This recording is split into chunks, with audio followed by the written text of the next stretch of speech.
Five, four, three. Hi, everybody.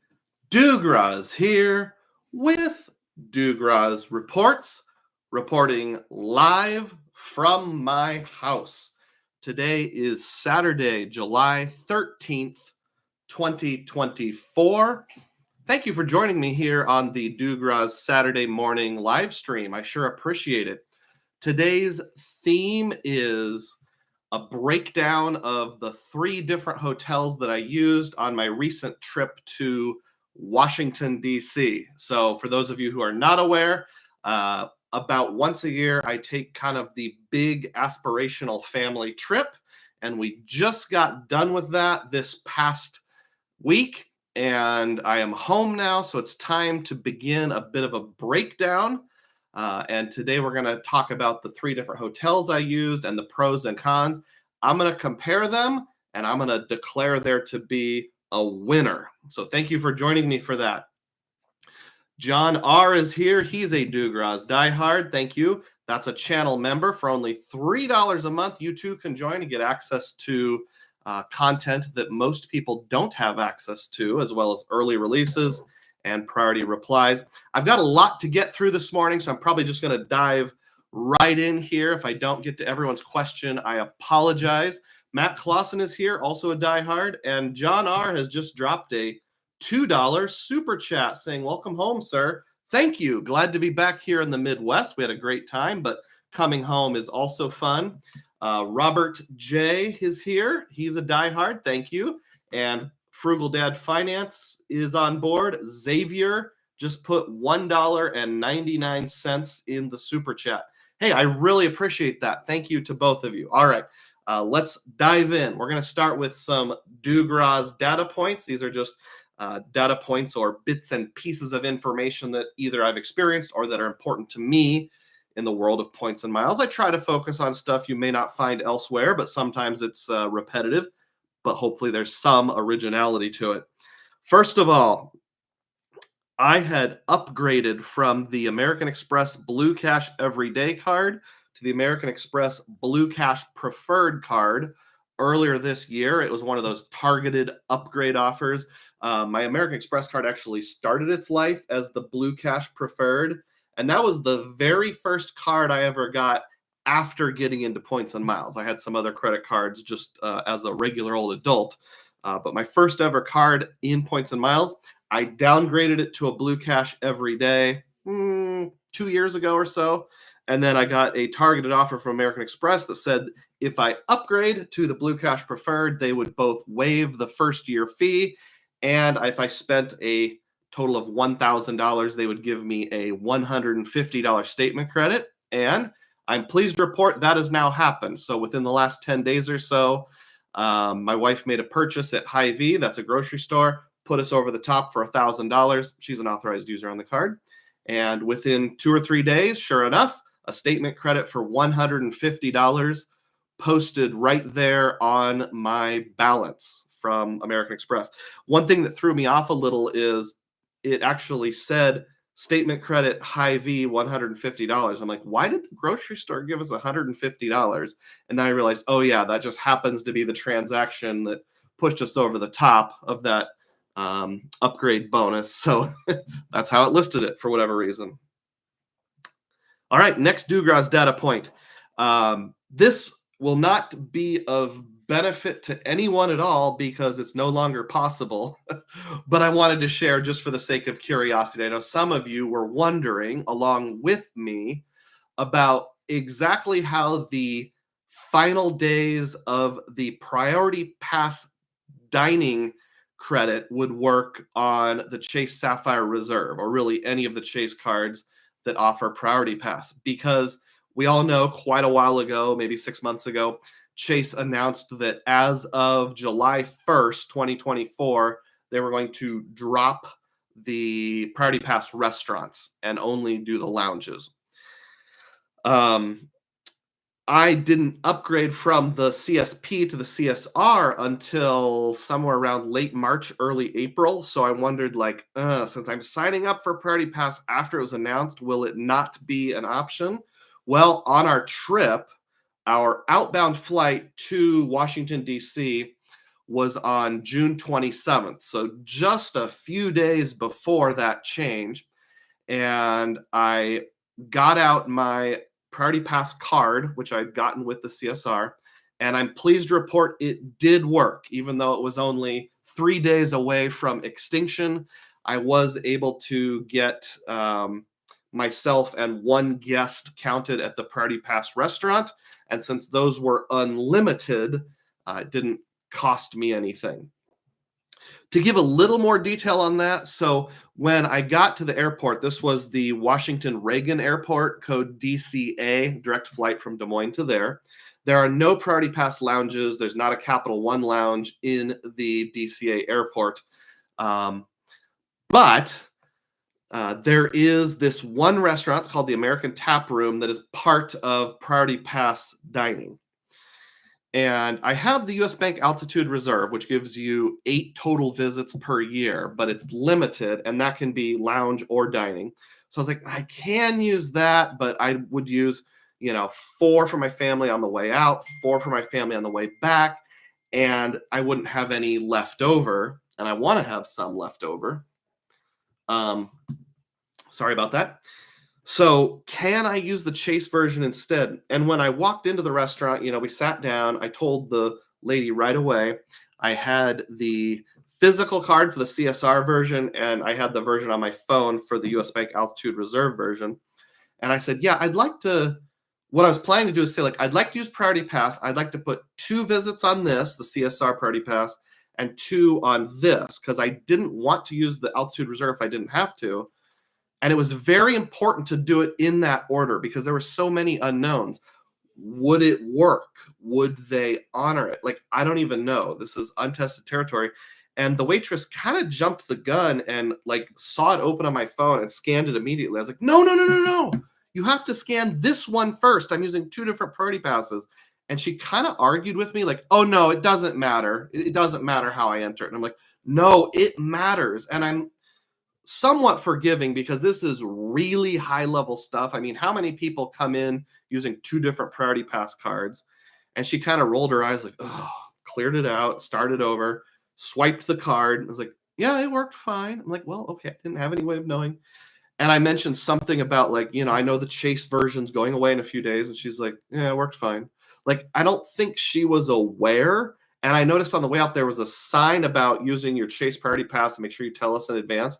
And that sign was gone on the way back. So on the way back, I only used the Altitude Reserve version, and that sign was gone. And the waitress is like, yeah, do you have Chase? The Chase version stopped working. So I'm guessing there's a lot of restaurants that didn't even know it was coming. But that's my story. I only had to put 6, 2 from the flight out and 4 from the flight back on my Altitude Reserve version. So I still have 2 Priority Pass dining experiences left through Altitude Reserve until it renews in October. So when I go to the creator meetup in New Orleans, if I run across a Priority Pass restaurant, I can still use it. Let me catch up on comments here. Cesar Joel has arrived. Mi hermano, how you doing? And John R. encourages everyone to hit like and subscribe if you haven't already. I see 27 people on board and 6 likes, so we got 21 more to go. It's free. Thanks for doing that. Next DUGROZ data point. I call it the Hertz chip. So the last 3 days of our trip, we rented from Hertz, the auto rental, Tom Brady's favorite car rental place. And first of all, I had used my Venture X to book that through their portal. I took advantage of the $300 annual travel credit because it was just a little over $300. And that worked great. And there's a place in there where you can put in your rental car preferred status number. Now, I know it works with Hertz. I don't know if it works elsewhere. And because I get free President's Circle with the Capital One, I went with Hertz. It was only maybe $10 more than the next closest one. So not a big deal. Got that $300 credit. And I'm pleased to report that I was able to skip the line when we got to the airport to get the rental car right there on the big board. It had my name, last name at least, Rose. I was able to skip the line, go directly to the lot. There was a booth, and there was maybe someone approaching the booth every 30 seconds. And I went up and I gave them my ID, and they said, "Why don't you take that minivan right there?" They didn't give me the option to like shop around, but that's okay because I was totally fine with a minivan anyway. I had rented an SUV, so a minivan's close enough. And when you skip the line, it's not like there's someone, well, really at any airport, it's not like there's someone walking around the car with you like they sometimes do at an off-airport location. So after we started driving, about 15 minutes later, I noticed there was a chip on the windshield where like a little rock had hit it. It had not happened while we were driving. It was already there. So I took a picture with my phone, kind of pointing to it, like that, just in case they called me on it. When I returned the car 3 days later, I told the car rental agent, who didn't speak very much English, about it. So I'm not sure if we had a miscommunication or not, but she said, like, did you tell us? Like, well, no, because you were pushing me through like cattle. I didn't have a chance to. I did do a walk around and film it, but nobody was around to help me when I did that. I said, I took a picture, and she said, show it to me. So I sat there, and I think she was really annoyed with me because I was taking too long, but I'm like, screw this. I'm not going to pay for that chip in the windshield. It was not my responsibility. It took me a long time. They told me to turn the car off, and the heat index was 100 degrees.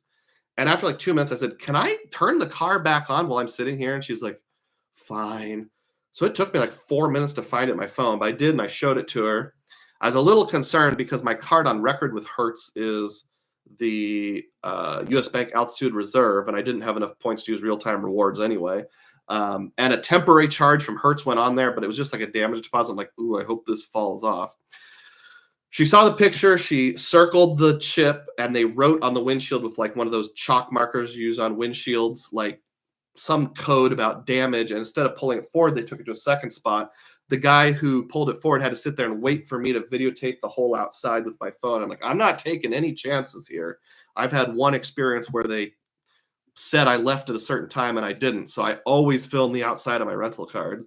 But the guy there was like, anyway, they drove it away to a place other than all the other cars, I guess, to check the damage. So far, the temporary charge has fallen off my credit card. I'm hoping it stays that way. But if I have to make a damage claim on my Venture X, I sure will. But I'll let you know if that changes. But right now, it seems like they're not going to hold me accountable for the chip because I took a picture. So lesson being, always take pictures and or video of your rental car at the time you pick it up. Save it for like 6 months just because you never know what they're going to say or do. Let's see. Manuel Jimenez is here, a diehard, and Robert Burnham is as well. Xavier says, they hate when you take your time, but have no problem inspecting it when you get it back. Exactly. I had an incident with Avis once where they had no problem charging me like $80 more than the agreed upon rate. But because I had time-stamped photos, I was able to prove they were just plain wrong. So take your time. Last but not least here of the DUGROZ data points, I have noticed that in the Reagan National Airport in Washington, D.C., DCA, there was this building that I walked past. I'll share a photo. It said Capital One Landing in collaboration with Jose Andres Group. I said building, but like a vendor booth within the airport, operated by Plaza Premium. I didn't know a lot about it, but a quick Google search. So Capital One Landing is sort of like a miniature version of the Capital One lounges. And as far as I can tell, it's going to have like a dining focus. There was an article back in May of this year. I'm not sure what that means. Will you get free food? Will there be some food that's free, some you have to pay for? Will it be discounted for like if you hold a Saver card, but free dining if you have a Venture X?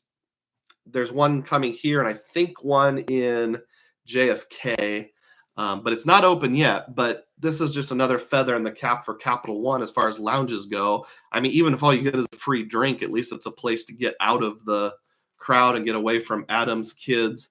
There was some concept art on the wall that looks like this, kind of strangely blurry. So I'm not exactly sure what that's all about, but it'll be nice no matter what, because Washington Reagan, which is the airport right in downtown DC, they kind of built it into the Potomac River, doesn't have any lounges that I had access to. They might have a Centurion, I'm not sure.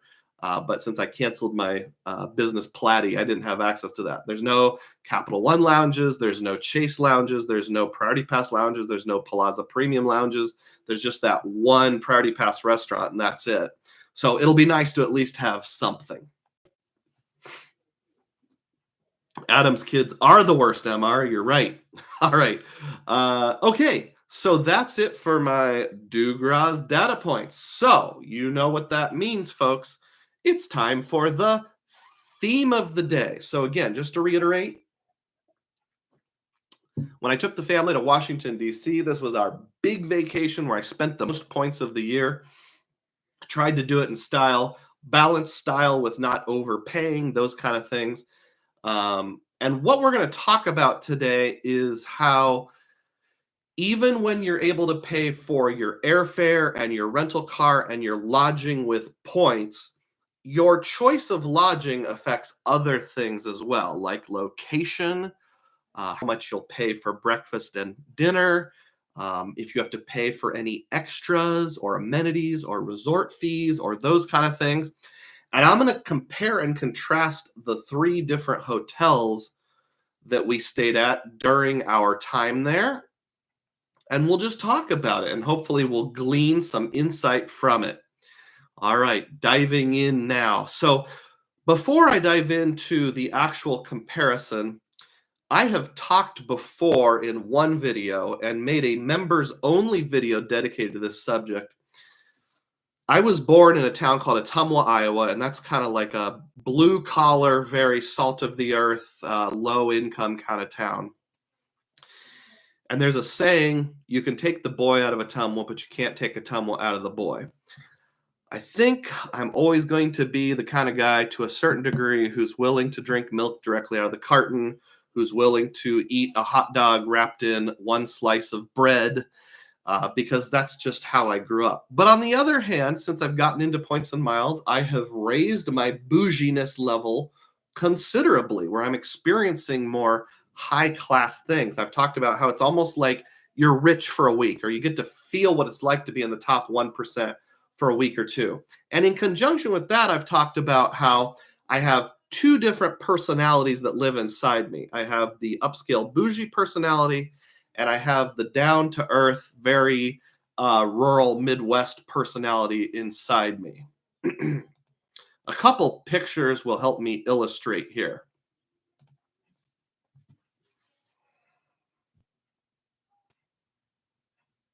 So this is personality number 1. This is Dr. Doug.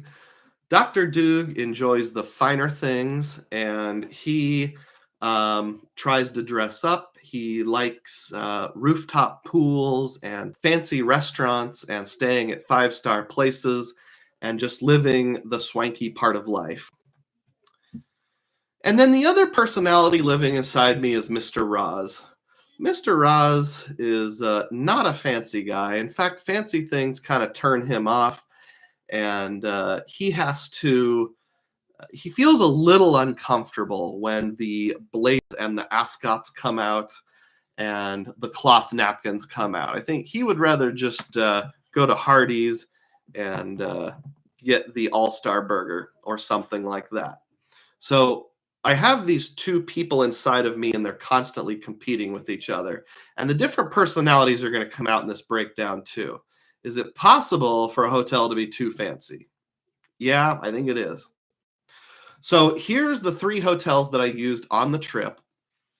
The first one we stayed at was the Intercontinental, which is an IHG property. It's located on what's called the Wharf in Washington, D.C. I've picked one picture to kind of sum up each of the 3 places we stayed. And the picture I picked for the Intercontinental at the Wharf was a picture of the wharf itself. It's real small here, but you can see sailboats and literal yachts out there. There's one out here at the end of the pier that's probably a multi-million-dollar yacht. But beautiful view. You've got Roosevelt Island there in the background and the Potomac River. Just very lovely. The middle hotel we stayed at was an Embassy Suites, which is a Hilton hotel. And these are actual suites where you have a bedroom in the back and a main room out front. And the picture I chose for the Embassy Suites was this bowl of Fruit Loops because I travel with two teenage boys and they love breakfast. And to a degree, they like low class breakfast. Don't get me wrong, they had a lot more than just Fruit Loops. And Embassy Suites is not a low class hotel, it's a 3-star hotel.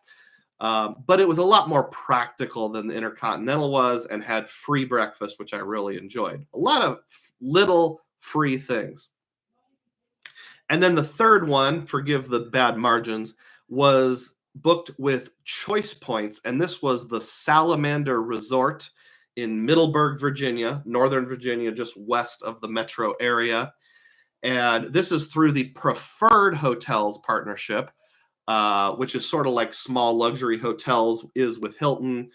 Preferred Hotels is to Choice. So it's a loose confederation of bougie resorts and whatnot. And the picture I chose was some beautiful flowers because everything about this resort was beautifully landscaped and just all the little things were done right. Robert points out that Dr. Dug and Mr. Roz have made a comeback, and Clairvoyant says, "Good morning, Points of Miles enthusiasts." So these are the 3 hotels. Now, let's take a slightly deeper dive here and look at each one. I'll share some photos and some key highlights. And after I've done that, probably in 15 or 20 minutes, we'll dive into a comparison here. Again, if you haven't clicked thumbs up, please do so. I would strongly appreciate it. First, we have, got to switch my share. The Intercontinental at the Wharf gets a really good review here on TripAdvisor. This is the view from the wharf, like if you're standing on the pier. Very lovely looking place. When I arrived, we got a free upgrade to a suite, and specifically it was called a waterfront suite. So obviously only one side of the building is able to face the water, and I think it was somewhere around 15 stories. And so every story, except probably the first 2, have a corner room that faces out.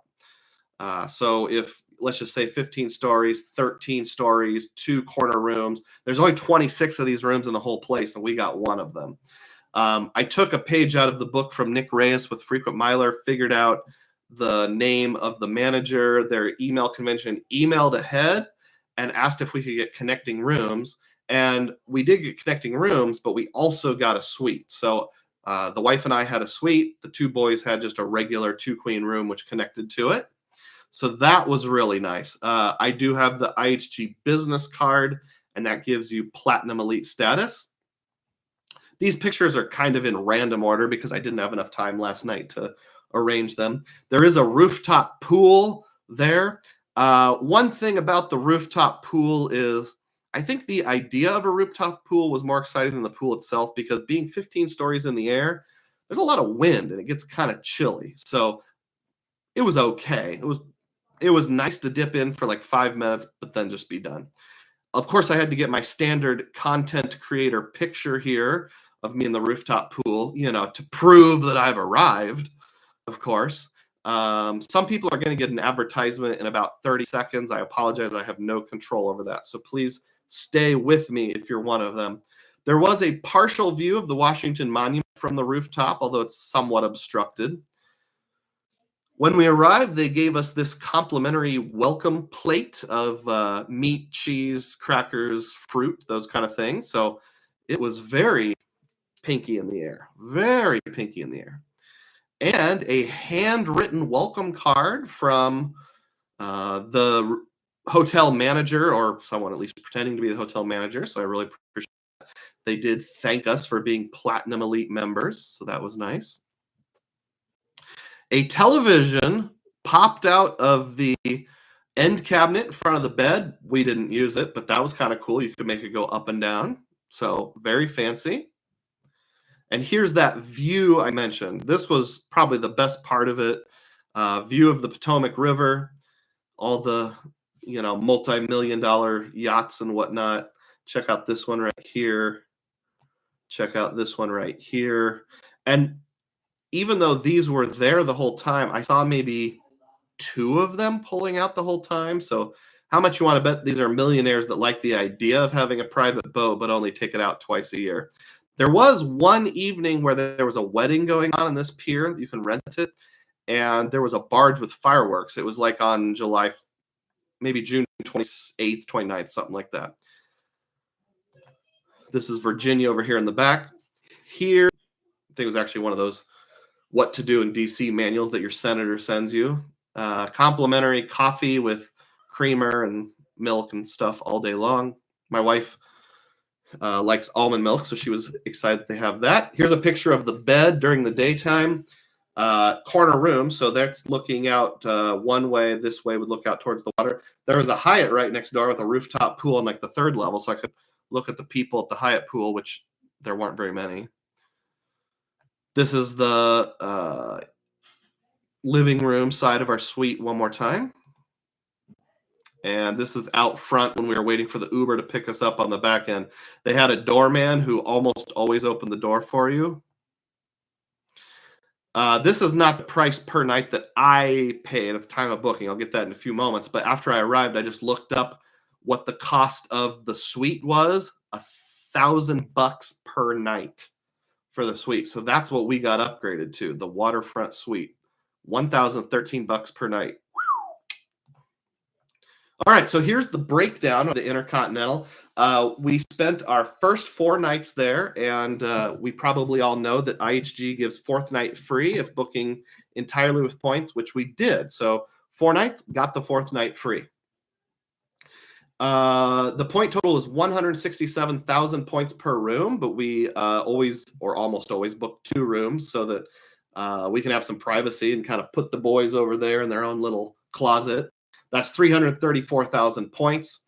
The cash total, not the upgraded room, but just the actual rooms we reserved, the base entry-level rooms at the time of booking, would have been $3,765.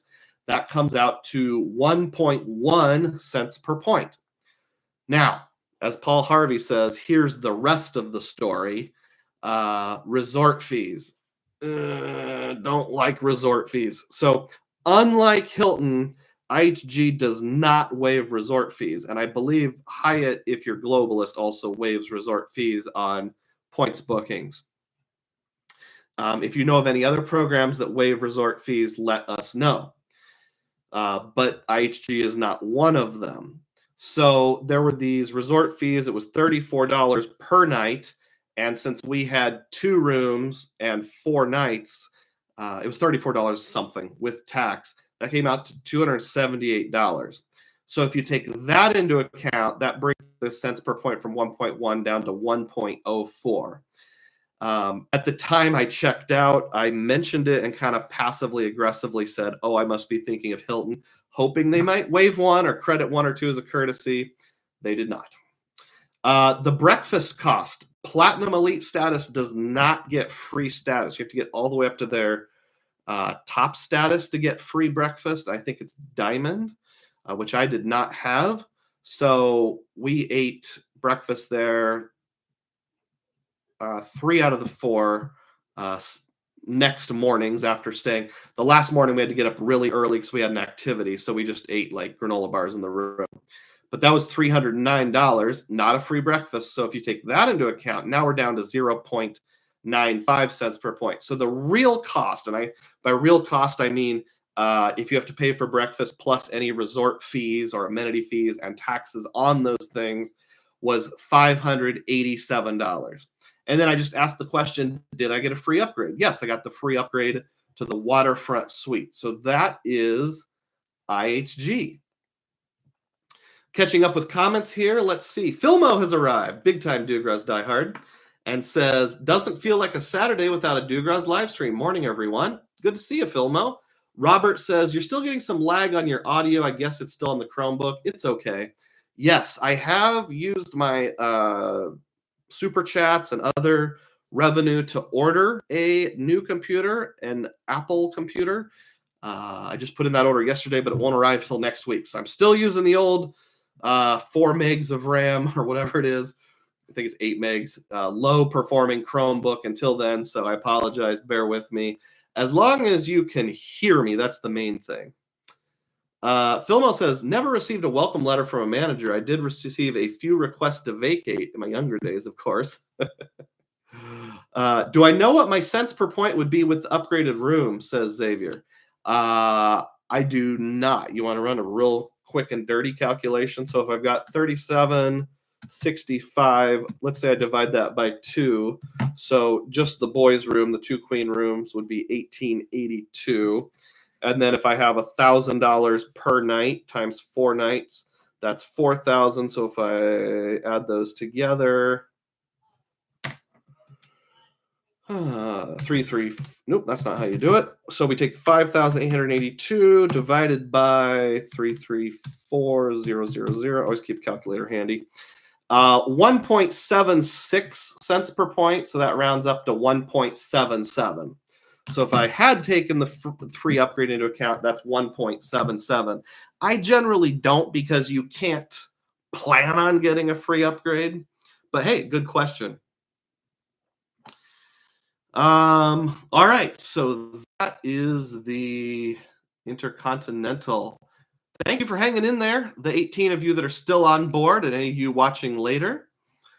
I see a few people have ducked out because they just can't handle the awesomeness that is a nerdy breakdown. So let's move on to the Embassy Suites here. I kid. I know some people aren't able to stay and watch the whole thing live, but I'm sure I'll pick up some viewers in the... I'm hanging in there. Sorry. Thank you for hanging in there. Any moment now, the Embassy Suite.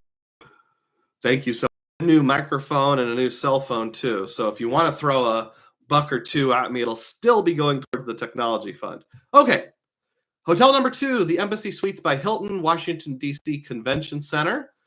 So this is also well rated on TripAdvisor. Here's a view from the street, and let's take a look at what my. We were there for 5 days, so let's dive into what I did there. Again, pictures in a somewhat random order. This is the room my boys stayed in, the 2 twin beds. Very nice, perfectly clean. It was quiet, it was comfortable, but pretty simple, just kind of. So what you saw was the back room. Here's the front room, and it's got like a little hallway that leads to the bathroom in the middle. You've got a desk. That's what I did my live stream last Saturday. There's a couch. Sorry, the lamp is in the way. A little ottoman, TV over here. Here's that middle area with the bar. Pretty basic, but it's awfully handy. Look down there is a mini fridge. Keep your food in if you had leftovers, and we did sometimes. Here's a microwave for heating things up. I will say the should not be overlooked because the last hotel we had didn't have one. It is awfully nice. Like, in fact, I think we saved a little bit on supper once because my wife got a gluten-free pizza and was able to take the 2 or 3 slices she didn't eat back to the room. So that then the next day, we kind of snacked on that so we didn't have to get as big of a supper. So that's a money-saving thing. There is a pool inside the Embassy Suites, but it's kind of your standard rectangle pool. And let me ask you, what are your first impressions of this picture? Does it look appealing to you? When I first got there, it was the day we came, and I was super hot, and I just wanted to take a dip, and there was maybe like 4 or 5 kids. But the time I left, let's count them up. 1, 2, 3, 4, 5, 6, 7, 8, 9, 10, 11, 12, 13, 14. I count 14 kids, and they're all like middle school and under. So it wasn't exactly a relaxing environment. I think at one point there were 16 kids. You got another dad over here commiserating with me. Hey, Robert dropped a super chat. Thank you. $2.99. I really appreciate that, Robert. Thanks so much. I appreciate your kindness and your loyalty.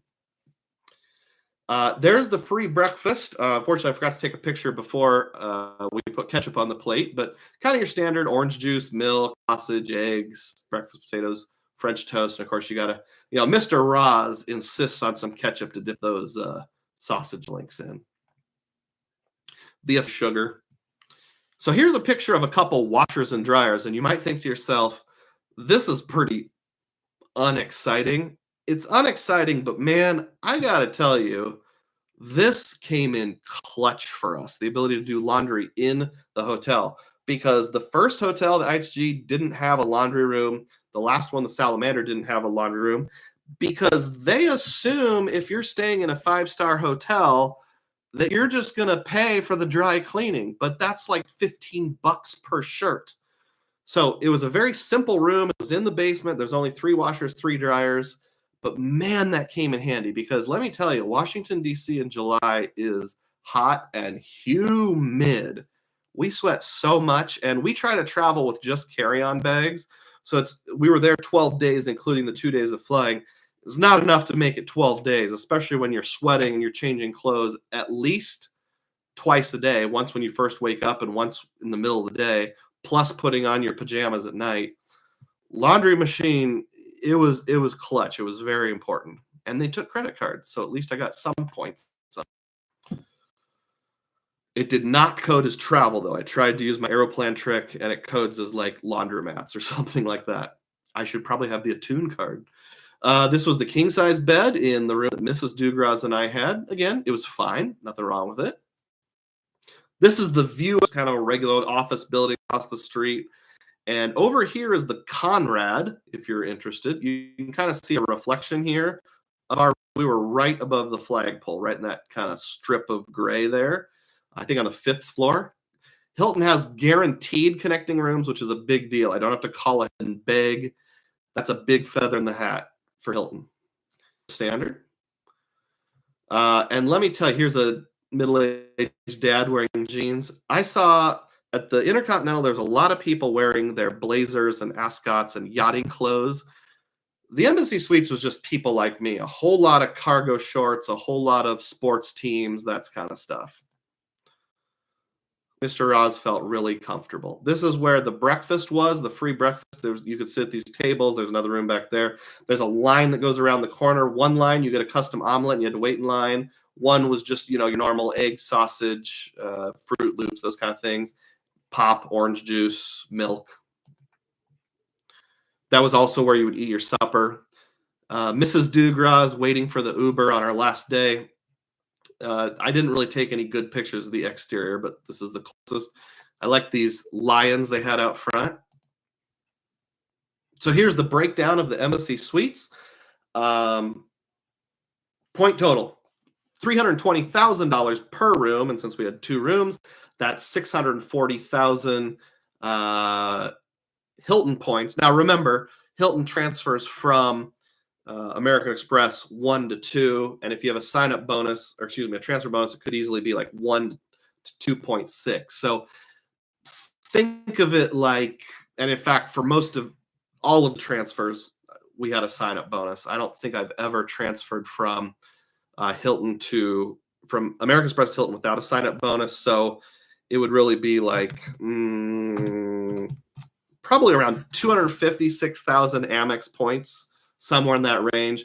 They weren't all Amex points, though. Some I got from the sign-up bonus on my Hilton Surpass, my dad's Hilton card, a few other things. The cash total would have been $5,409. That's 0.85 cents per point with Hilton, which is pretty good considering you can buy the points at half a cent each. And actually, when I did my breakdown of Hilton, I pegged the cherry-picked value of Hilton right at 0.85. Now, I had pegged it at 1 cent per point if you use fifth night free, which we did. So I got better than the entry-level value. I didn't get as good as my maximized value, but 85% of the way there, and it was right where we wanted to stay. It was downtown. One advantage that the Embassy Suites had that the Intercontinental didn't is the wharf is on the south edge of DC, and you have to cross over an interstate to get there. So it's hard to walk places, which means you're either waiting for, they had a complimentary shuttle, which would shuttle you up to the National Mall every 30 minutes or so, or you're waiting for the city bus, or you're taking an Uber. Whereas the Embassy Suites, it was easy to walk to things. Like you could walk to Ford Theater. It was about a mile, but you could walk to the National Mall, and I'll get to that a little later, where all the museums are. Resort fees, $0. I like $0. Mr. Roz really likes $0. Breakfast cost, $0. Real cost, 0.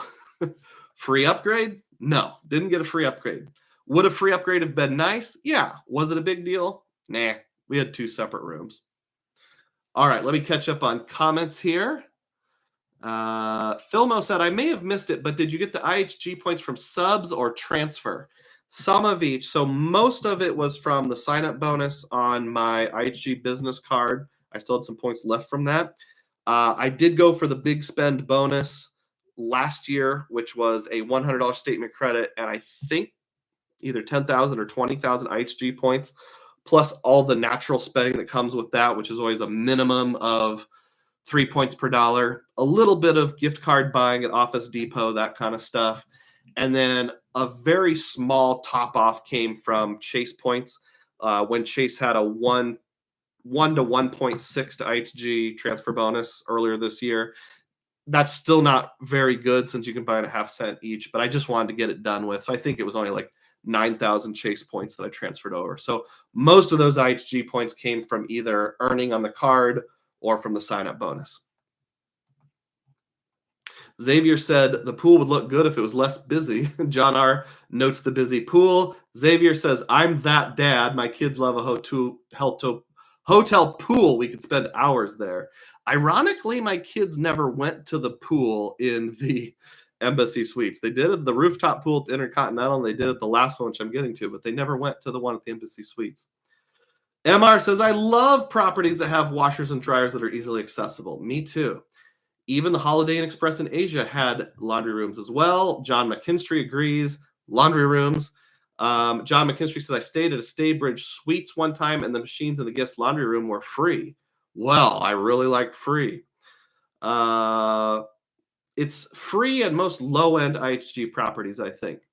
Yeah, I'll come back to that, but I've kind of concluded that for now, at least, and while I have kids at home and I'm traveling with kids, I think the world of IHG moving forward for me is going to be your low-end hotels, your Holiday Inn Expresses, your Staybridge Suites, that kind of stuff. John R. says, if it's hotter than Hades, I will wear an Iron Maiden t-shirt and cargo shorts checking into a Waldorf. I don't care. I kind of don't either, but I want to keep the missus happy too, and she doesn't want me to look like a total schlub. Robert Burnham calculated the IHG was $281 a night, including the room charges and breakfast. Yep. Filmo says, pop for supper. Your Midwest is showing. It sure is. I have no embarrassment whatsoever about getting a Mr. Pibb out of the pop machine with supper. In fact, one of the benefits was you could go to, they have a happy hour, which is like free snacks like Doritos and chips, and free pop from 5 to 6:30, and the restaurant is open from 5 o'clock and beyond. So if you do a little bit of an early bird and you eat your supper before 5:30, they would let you go to the free pop machine in the happy hour area and drink that as part of your meal. And I'm like, free beverage? That is perfect because it's me and the 2 boys both drinking pop. Xavier says, that's a true point stay, real cost 0. Tim Cowling, or TM Cowling, I'm sorry, 23 says, I just stayed at Embassy Suites in Scottsdale, and it was a nice experience. Juan Garcia, a DUGROZ diehard, has arrived. Says, welcome. Glad to see you on board. Just as a reminder, if you're joining late, channel membership, DUGROZ diehard. You get special videos that are members only. In fact, Filmo saw one of me accidentally making a mistake at a presidential grave and saying something kind of embarrassing. Only members get to see that.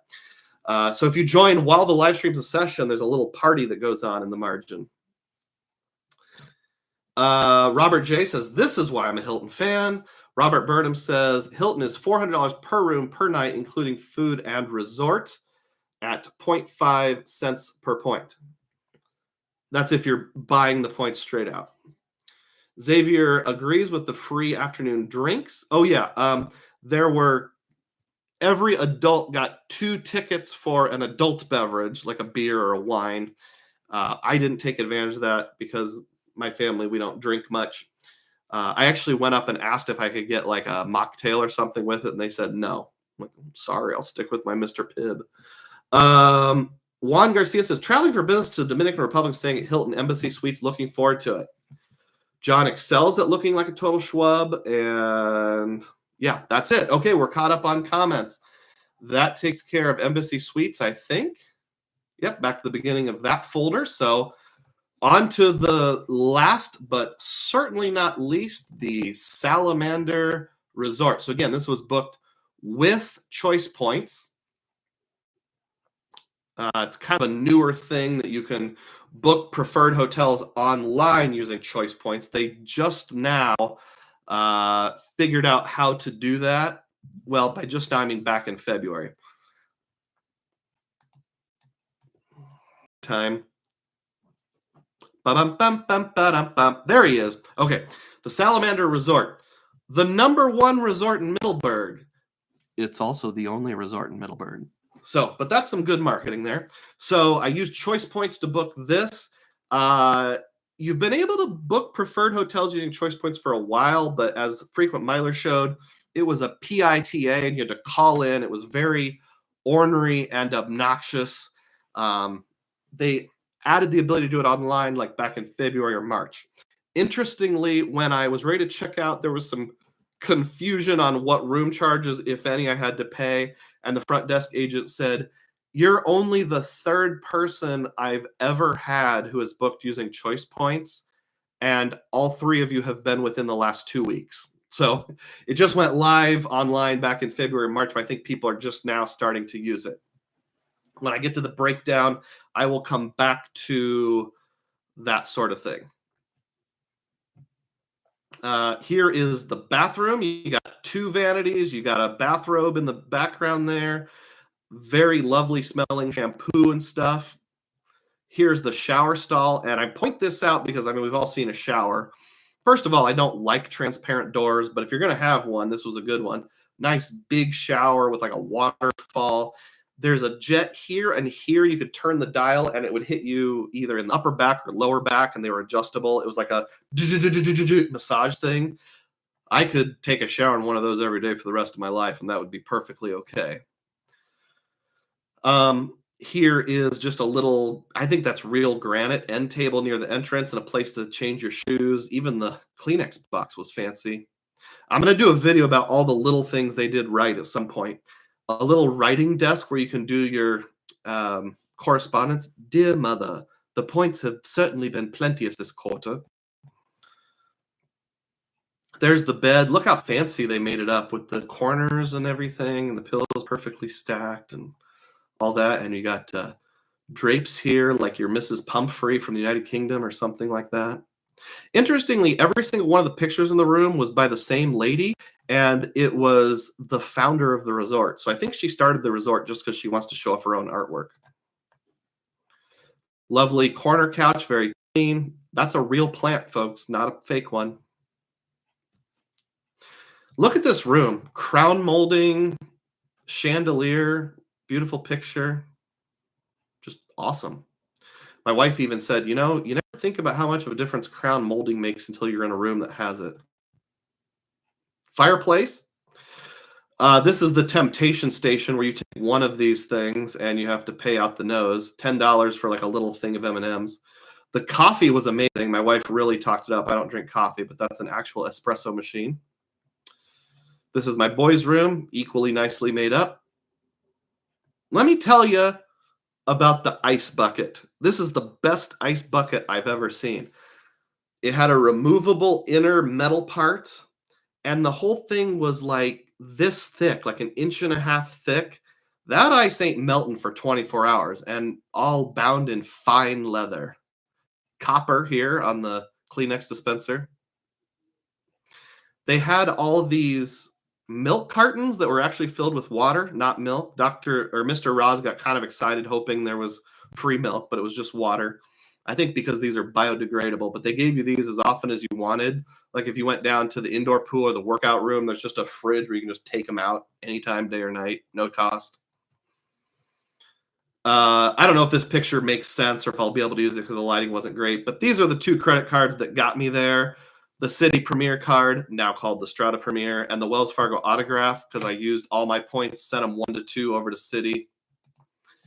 So I just thought they deserved a little pillow time. Here's the exterior of the resort from our balcony. Yes, I said our balcony. We had a balcony. Very European feeling. Well, a little colonial influence with this little peak thing here, but that's just swank if I've seen swank. This is from a different angle. This is the restaurant where you eat your breakfast, a very fancy restaurant called Harriman's. We never actually ate dinner there because it was too expensive.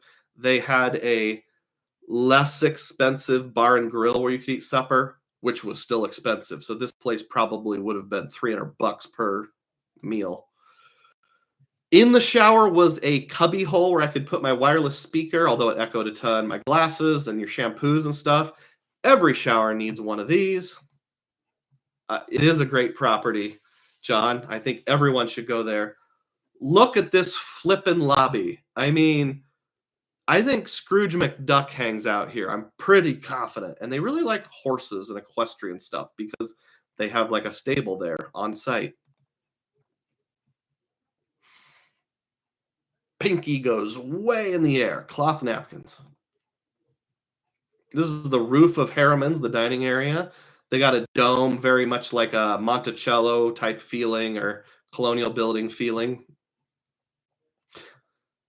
The resort is only about 20 years old. I think it was built around 2004, 2005, but it was made to look kind of like colonial revival style. This is the grounds, the lawn, the bowling green.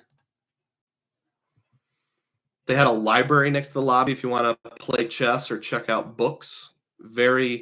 Lots of fine leather chairs involved. They did have a giant outdoor chess set. Again, it was hotter than snot, but early in the morning, we went out and played one morning. One of my boys really likes chess. He's even done a couple tournaments and stuff. Another view of the out of doors. Swanky city. They had 3 pools. There was a spa pool that you had to use the spa and pay for, which I did not take advantage of, that went out into like a courtyard with a brick wall around it. So you're, away from the plebeians. They had an indoor pool, which nobody used at the time I was there. But if you want to wake up early and swim laps, that would be a good option. Or if it was raining. And then they have the outdoor family pool, which is just like what it sounds. Funny, you have to walk down a path several hundred yards to get there. They're basically trying to keep the kids away from everyone else, which I actually kind of get. You don't feel as stressed. Here's another picture of the pool. You got a splash pad on the side, a lifeguard, lots of chairs. I took this picture not only to show what it's like if you have a little kid, but also notice how every single chair has a towel on it. And they restocked those. So if somebody came and used the chair and left with the towel, within 5 minutes, an employee was walking over there putting out a new towel. This is a 5-star resort. I mean, legit 5-star resort. When our family came and sat down at the pool, a young lady came over with a tray and 4 cups of ice water and gave us complimentary water. And if we wanted to order something from the snack shack, they would bring it to us. We didn't have to walk up there. Here's the snack shack back here. Free water. They bring you the water. There's bathrooms nearby. There's plenty of umbrellas. Not crowded at all. Just some of the lovely grounds, very well landscaped, flowers and such. There's that wall unless you pay for it. More of the exterior. That's a real plant, folks. I think I already mentioned that. Sorry if this is a duplicate. And they had multiple ways of making the bed. So the first night we had the corners down. The second night we had this little rubber thing on it. So it was like they even have variety within making the bed. Another balcony shot. They have stables on site. So if you're super wealthy, you can actually stable your horse there, either year round or while you're staying. Because, I mean, who doesn't want to go to a resort where your horse can come with you? This was a little pony named Cupcake, who was like a miniature pony. And here's a full-size horse. I don't think they're related. I think it's just coincidence. Man, the day we went out to look at the horses, it was so hot. We only stayed out for like 20 minutes. You can also buy houses on site, sort of like a timeshare or just straight up purchase. We didn't do that part. You don't have to listen to a timeshare to go. That's a whole different segment. They have a garden where they grow their own ingredients for their kitchen. Just the signs and everything. The Equestrian Center. And that's the interior hallway. Very European feel. All right, so let's break it down here. Break it down there. The point total was 165,000 Wells Fargo or Citi points. Now, you would have to double that if they were choice points, but literally I just spent them the second I transferred them over. So because it's 1 to 2, there's no point in showing you, what it came out to on the choice side. That was $82,500 per room. The cash total would have been $5,453. Remember, that's only for 3 nights. That comes to 3.3 cents per point on the Wells Fargo or Citi side. If I take into consideration the fact that I have the Citi Rewards Plus card, which gives you a 10% rebate on only the portion that came from Citi, that was 3.38 cents per point. If you think of it as choice points, that's 1.65. I pegged a cherry-picked value of choice points at 1.25. So anything above 1.25, you're doing very well for yourself. Resort fees, 0. Now, this was a pleasant surprise. A surprise to be sure, but a welcome one. Because if you watched my live stream several weeks ago when I booked this, at the time of booking and in the confirmation email, there was a notation that says you will be asked to pay a resort fee of, it was like $42 or $45, $44 per room per night upon arrival. But they never charged me for it. So there were no resort fees. I like 0. Breakfast cost, $53.10 with an asterisk next to it. And even if we take out the breakfast, it's such a small portion, it doesn't change the cents per point in any meaningful way. I'm sure it would after the 4th or 5th decimal. So hat tip to Matt Clausen, because he pointed out to me about a month ago that there was a temporary special. If you have the Aeroplan credit card, they will do a status match to I prefer titanium status. I prefer, it's lowercase I, like iPhone, I, and then the word prefer, is the rewards program for preferred hotels, which is the Confederation of Independent Hotels that Salamander is a part of. By the way, side note, there's actually at least 3 Salamander resorts. There's one in D.C. proper, this one in Northern Virginia, and one in Florida. There might be more, but those are the ones I know of. All owned by the same group. Because of that, I matched over to I prefer titanium. And when I checked in, I didn't know what the benefits would be, but in the email I got, it said food and beverage credits apply. So I asked the front desk clerk at check-in, can you tell me specifically what my food and beverage credits are? I've never stayed at a preferred hotel before, but I have titanium status from this match. And she didn't know. She said, I will check with our director of rooms and get back to you. And they're going to call my room number. But we left to go to Mount Vernon early the next day. So either they forgot to call or maybe I missed the call. I won't blame them. So I called on my cell phone on the way back from Mount Vernon and said, what have you found out yet what my I prefer benefits are? And it was a different front desk clerk. And she said, yes, you get $80 breakfast credit per room per day. I was like, great. I will split the bill and spend just right up to, if possible, $160 per breakfast. And that's about how much it costs, not counting the gratuity. So when I went to check out, there was a little bit of a problem with the bill. They charged some sort of modified room rate, which was obviously a mistake. And they charged full price for breakfast. So I talked about the room rate, but we were in a big hurry because we had to catch a flight. And she said, I'm so sorry. I'm really not familiar with the points booking. So I'll have someone check into this and get back to you.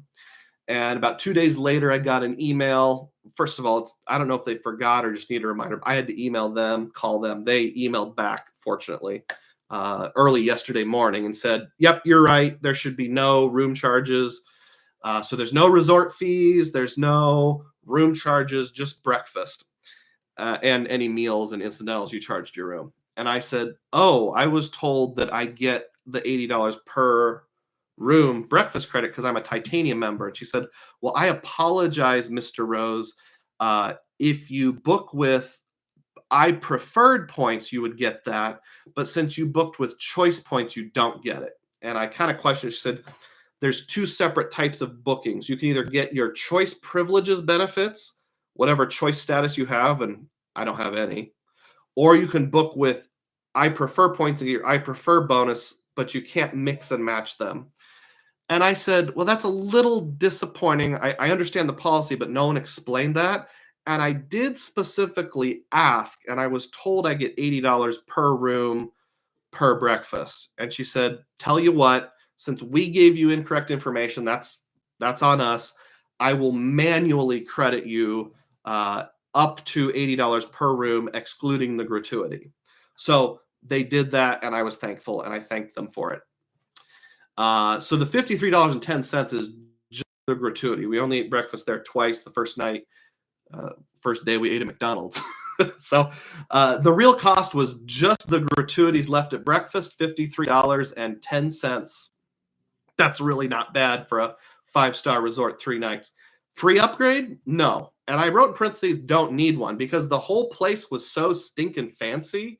If that's their entry-level room, can you imagine what their top-notch room would be like? I looked at the little like fire escape thing in the back of the door. There were some rooms that were 40-50% bigger than ours. So they have some, but I didn't get a free upgrade.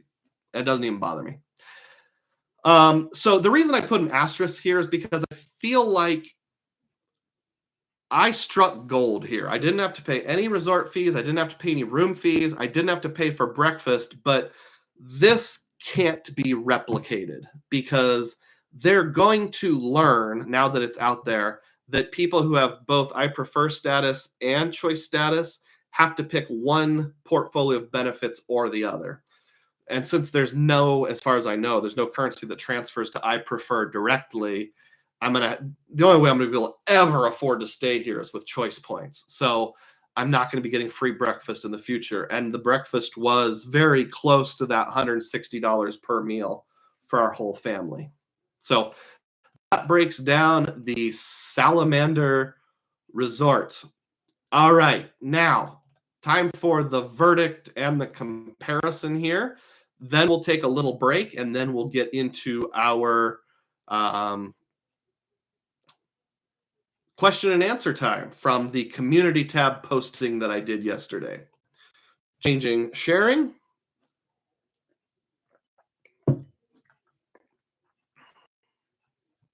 Let me catch up on the comments first.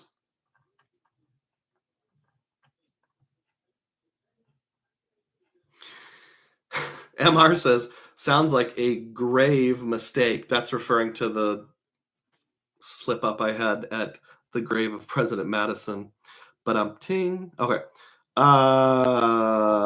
This was back at the Embassy Suites. Robert says, no zero alcohol beers. Those are my new thing. I asked, is there anything else that's non-alcoholic? And they said, no, only alcoholic beverages. You can go around the corner and get some pop. I'm like, yeah, but I want something fancier than pop. But I can't be Dr. Doog. I'll just have to be Mr. Roz. MR says, most rooms I stay in are ice bucket challenged. Robert stays with his own coffee tech, non-negotiable. John R says, looks like a great property. John R asked, how was Mr. Roz at the Salamander? He was a little uncomfortable, but I'm going to be honest with you, John. Mr. Roz was even more uncomfortable at the Intercontinental. I think the Salamander was a fancier resort, but my wife made this observation. The Intercontinental is more like new money, like tech startup bros in their 30s and 40s who have yachts and stuff and just want to go boating. The Salamander Resort was more like people in their 60s, 70s, and 80s who have been wealthy for a long time. And yes, they have expensive purses and earrings and necklaces, but they're a little less judgy. So that was my thought. Robert asked where the servants' quarters are. Filmo says, I love staying at hotels I can't afford to eat at. That's exactly right. Xavier says the secret to weight loss is poverty. Robert J says my horse needs a connecting room. I mean, whose doesn't, you know? Robert says choice was $293 per night per room with breakfast at 1 cent per Wells Fargo or Citi point. That's a good observation. And that's really not too bad. Jacob's Points and Profits has arrived and says hi to everyone. That's still a good out-of-pocket cost. And Robert says, good to know about I prefer booking and status. Absolutely. Let's get into this graphic right here. So the Intercontinental average dinner price was $167.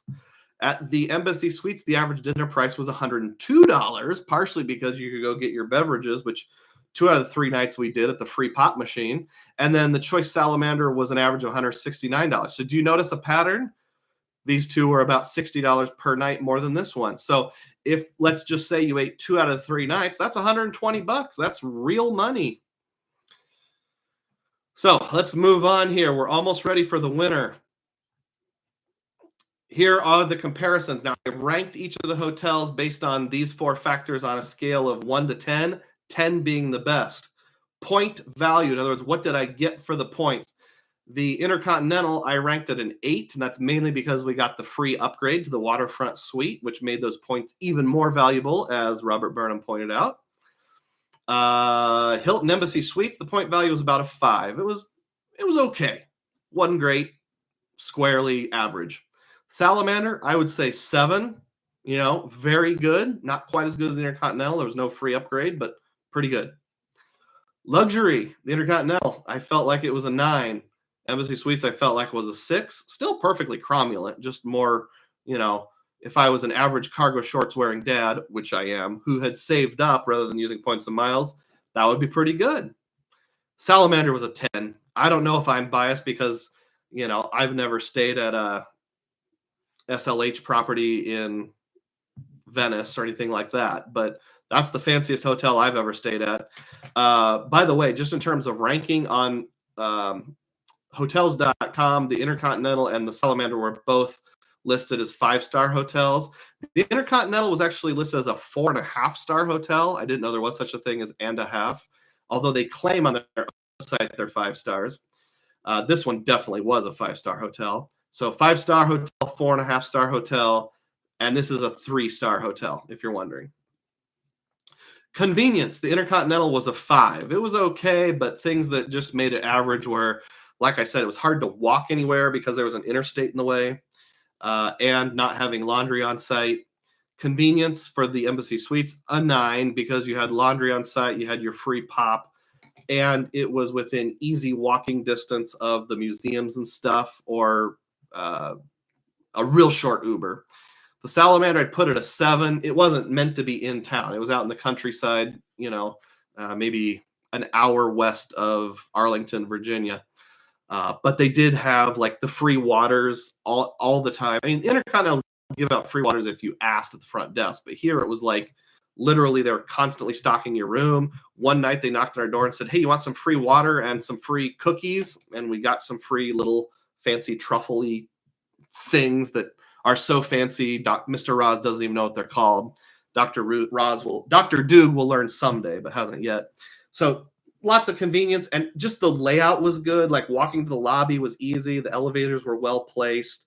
The grounds were right there. You had everything you needed. There was like a walkout to the pool. Like they even thought like, let's make the walkout to the pool on the basement so that you don't have to walk through the lobby, because maybe people don't want to walk through the lobby in the swimsuits. So that was nice. Cash needs. The IHG got a 3 because I had to pay for breakfast and I had to pay $34 a day in resort fees. The Hilton Embassy Suites, 10. I like 0. Everything was free. And then cash needs at the Salamander, I gave it a 6 with an asterisk because I got that breakfast credit, but I wasn't really supposed to. I'd give it a 6, but I put the asterisk because I don't think I'll ever be able to do that again. I think I just kind of got lucky with that. So, who do you think won? Put a quick comment over here. Who do you think I will pick as the overall winner? I'll give you 20 seconds.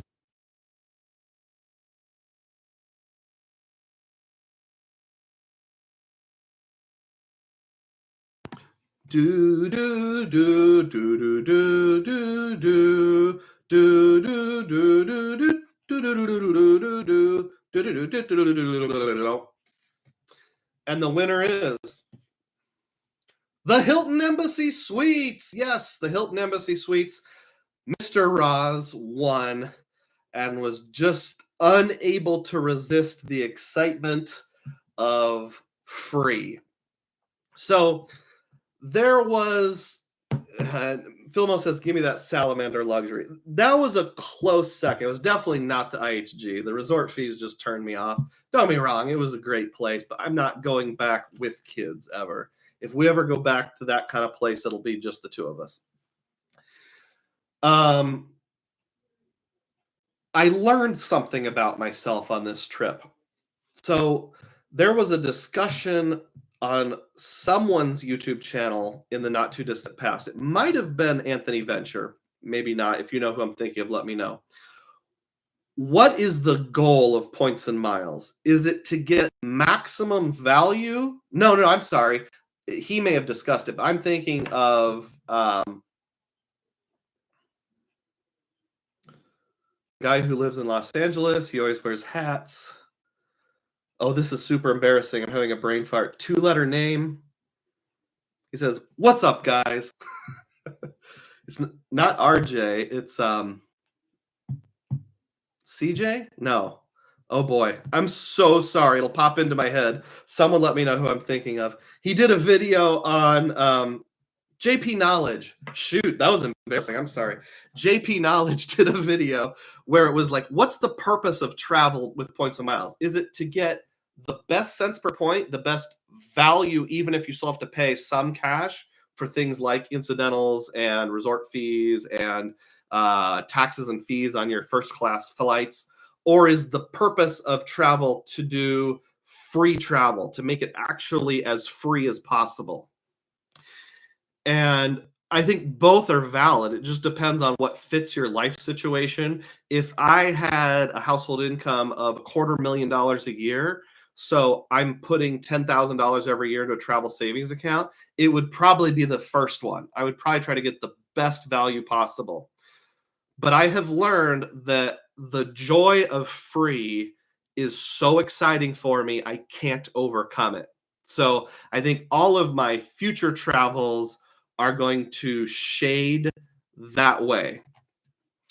Let's see, suites. Things like making arrangements to make sure my meals are free and everything along those lines. So we have reached the end of the theme of the day. I do have at least 30 more minutes of content if you're willing to stick around. Yeah, I saw 3 people write JP Knowledge. What was wrong with me?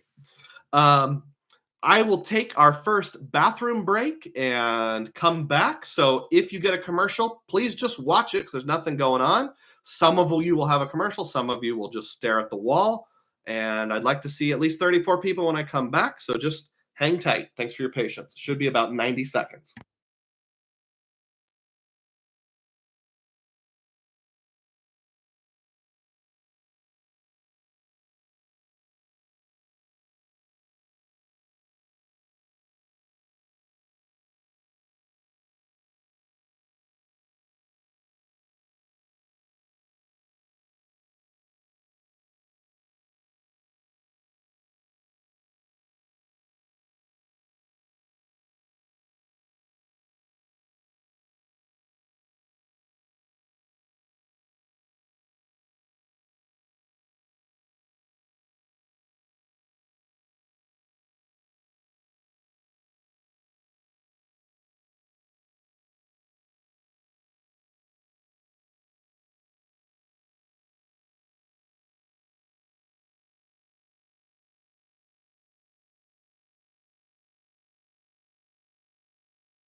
Testing, testing. 1, 2, 3. Are you back? Am I back? Can you hear me?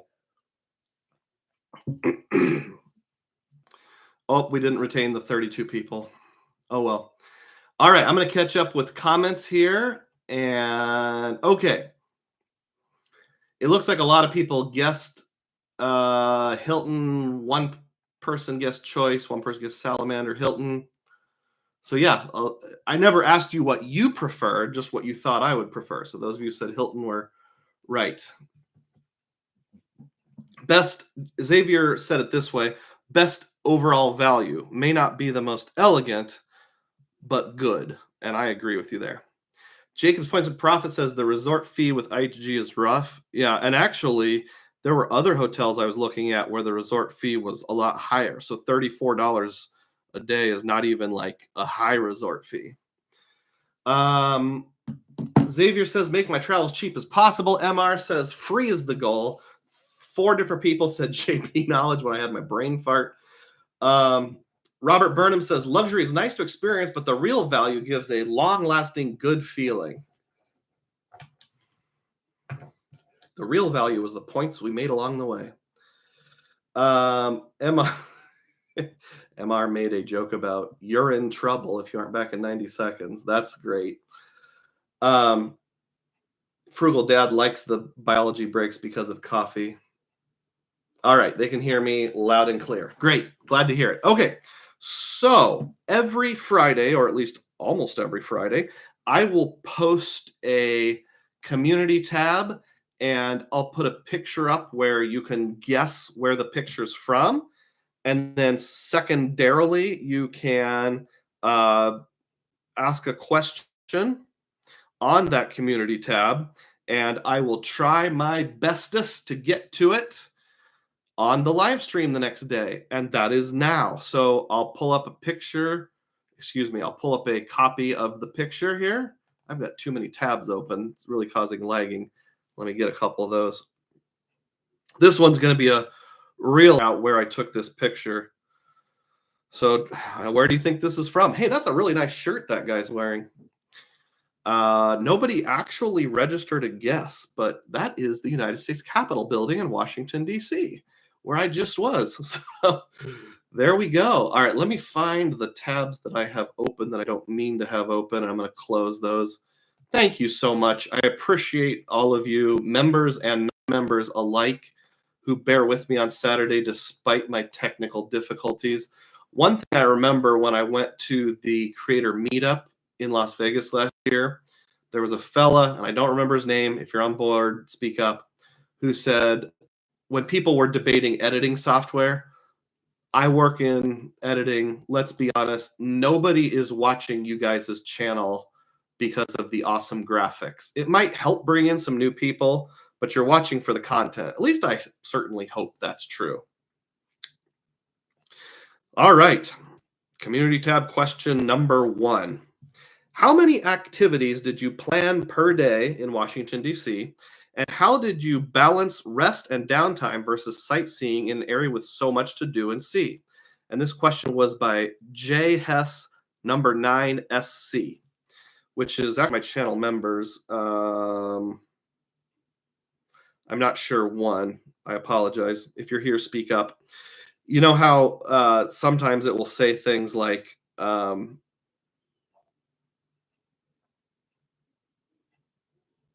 sometimes it gives your short form name, sometimes it gives your long form name.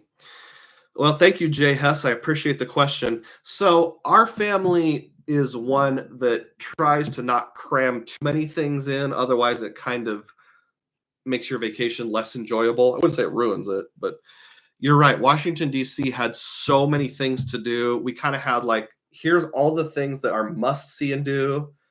Here are several things that we would like to see and do, and then if time permits.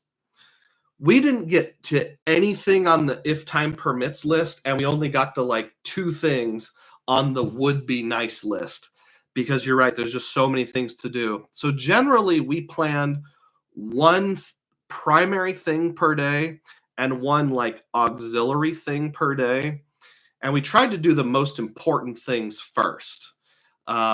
So sort of like we do the primary thing first, then time permitting, we do the secondary thing.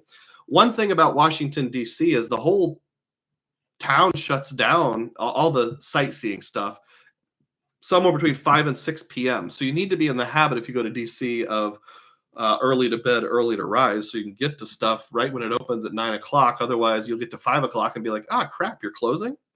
So we tried to just do sort of a priority list. Some people would cram even more in than us, but that's what worked for us. We didn't want to overdo it. And then we planned in 2 down low days where there was either nothing going on or very little. The day before we flew home, our last full day at the Salamander, we didn't plan anything at all. We just stayed in the hotel, went to the pool, and it's nice enough that who needs to go anywhere? So that gave us some recovery. And then one of the days at the Intercontinental, I think maybe the last day there, we did something really small. I don't remember what it was, but we didn't do a lot. We just did like a little thing that didn't take much time. Next question. This is from Ivan Ochoa. Not a question, but earlier this week, I got approved for the Altitude Reserve with a $7,000 limit. I had roughly 7 to 8 months of relationship with US Bank, and I got the Cash Plus first with them. Looking forward to putting all my mobile wallet spend on the card and using the travel/dining credit. Great. Thank you, Ivan, for sharing. I don't necessarily have a lot to add, but I think you all know how I feel about the US Bank Altitude Reserve. I like it a lot. Next question. This is from, again, Jay. Nope, that's the one I already asked. This one is from Xavier. Xavier ID, the same one that's on board right now. What's the favorite place you ate at while visiting? I'm glad you asked. The favorite place we ate at while visiting is this place right here. It's called the Old Ebbitt Grill. And this is supposedly the oldest pub or bar in all of Washington, D.C. Now, they take a little bit of liberty in saying that. It's not the original location. It was like this old bar from like the 1860s, was in a couple different locations, went out of business, reopened under the same name, new owner.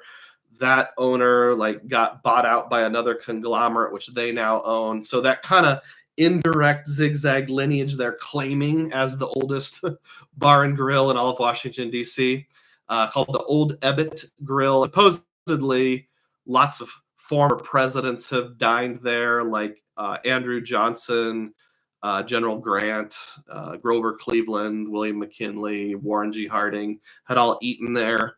This is what it looks like on the inside.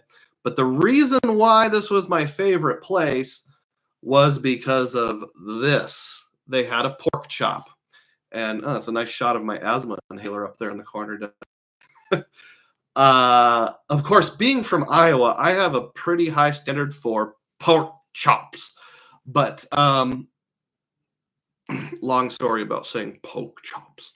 But anyway, this was literally the best pork chop that I've ever had in my entire life. It was just cooked perfectly. It was just the right temperature. It was just the right quality of meat. It was just the right consistency.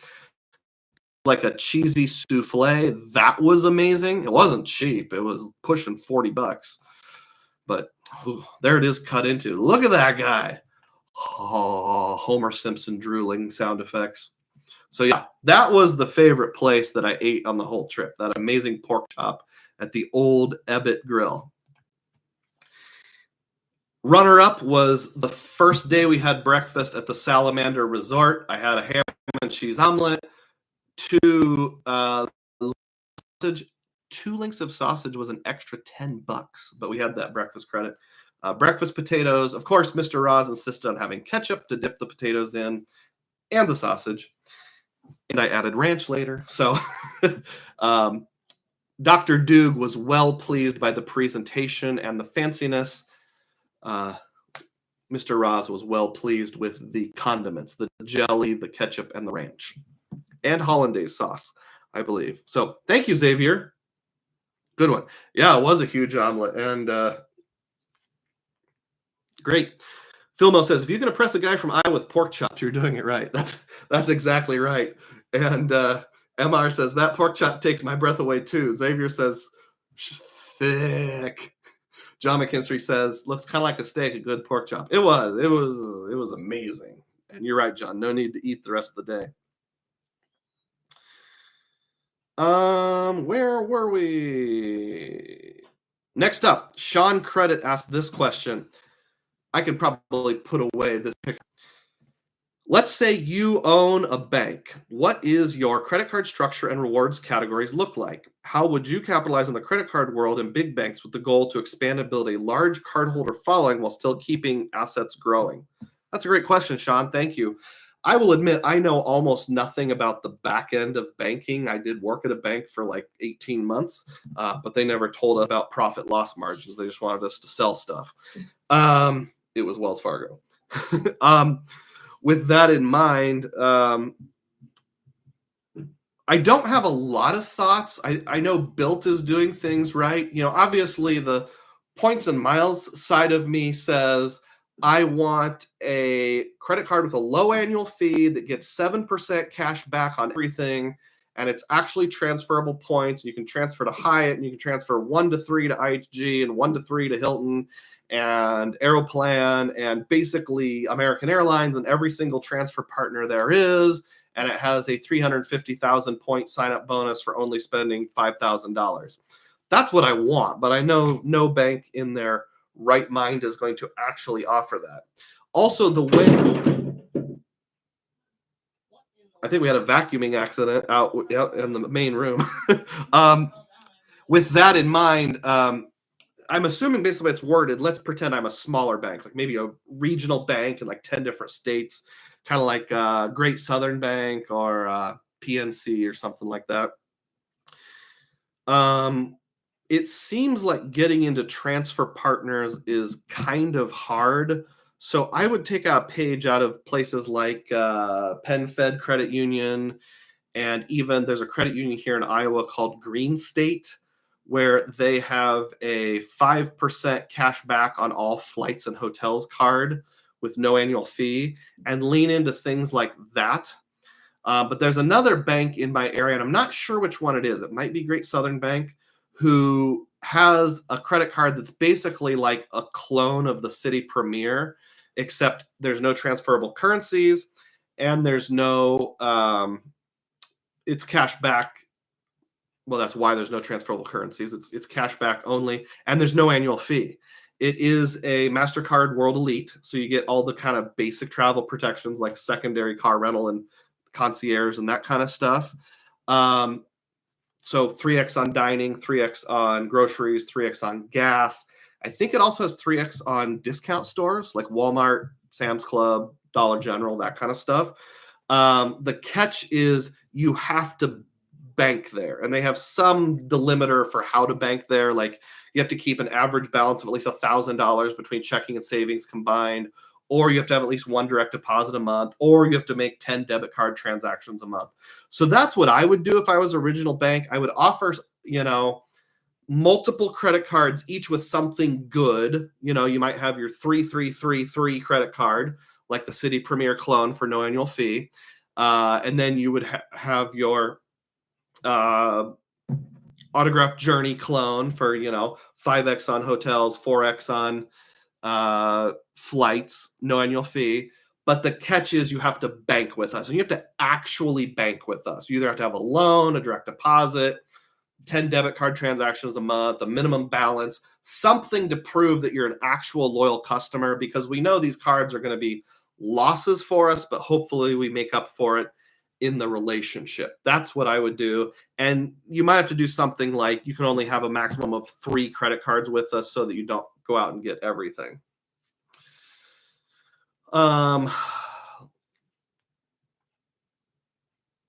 Sam K has arrived, my friend from Great Britain. Sorry I'm late. YouTube didn't notify me.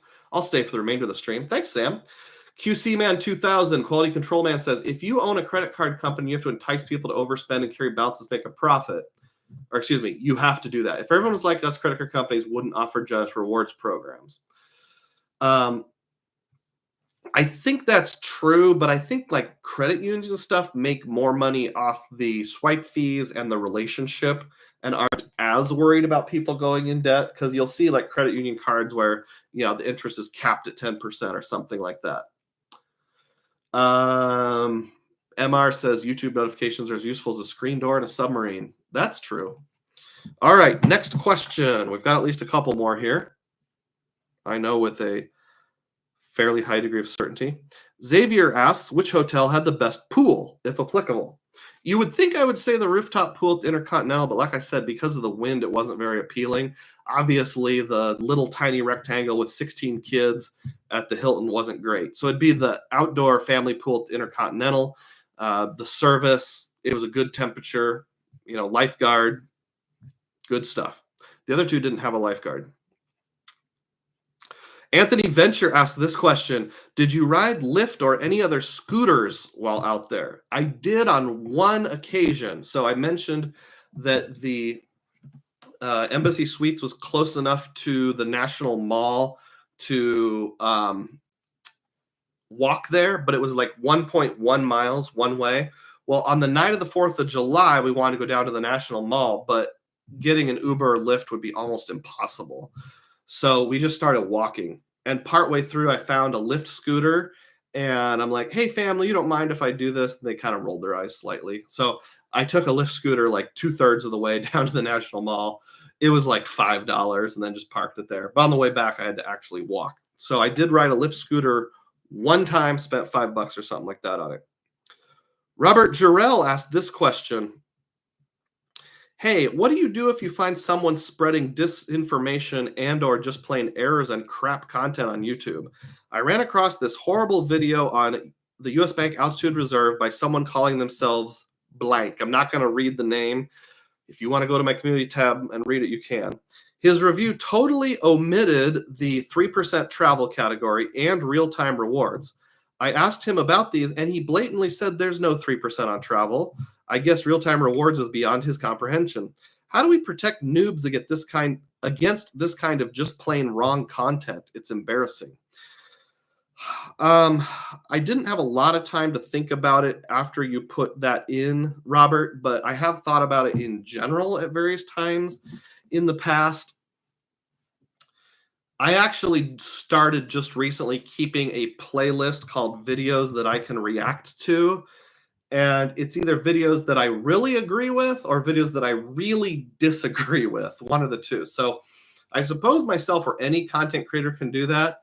I'm hesitant to grab the video of someone who's only got 200 subscribers and just bash it repeatedly. But if the disinformation is so bad, I think there's a way you can politely disagree with a video and point out error. And in fact, I think it's kind of needed. I've mentioned before, one of the videos that rubbed me the wrong way the most that I've ever run across was a lady who had a travel-oriented YouTube channel and blog. And most of her stuff was like, hey, look at me travel, what to pack. It wasn't points and miles focused at all. But she would sprinkle in a points and miles video here and there, like once a year. And she did one that was supposedly on the Chase Sapphire Preferred, but she made so many mistakes in that video. She conflated the Preferred and the Reserve. Like she said, the Preferred gets 1.5 in the portal. No, it doesn't. It gets 1.25. She mentioned car rental insurance and never discussed the difference between primary and secondary. And I don't remember the other things, but there were just so many mistakes. I wanted to rip it to shreds. I said something like, you made a few errors in the comment section. I pointed them out specifically. She was like, oh, thanks. And that was the whole comment. No retraction, no correction, just thanks.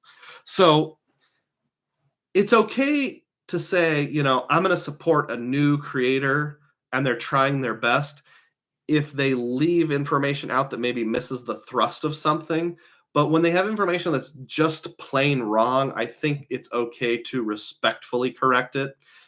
And if the entire purpose of the video comes across as clickbait or just plain wrong, I think it's okay to call it out.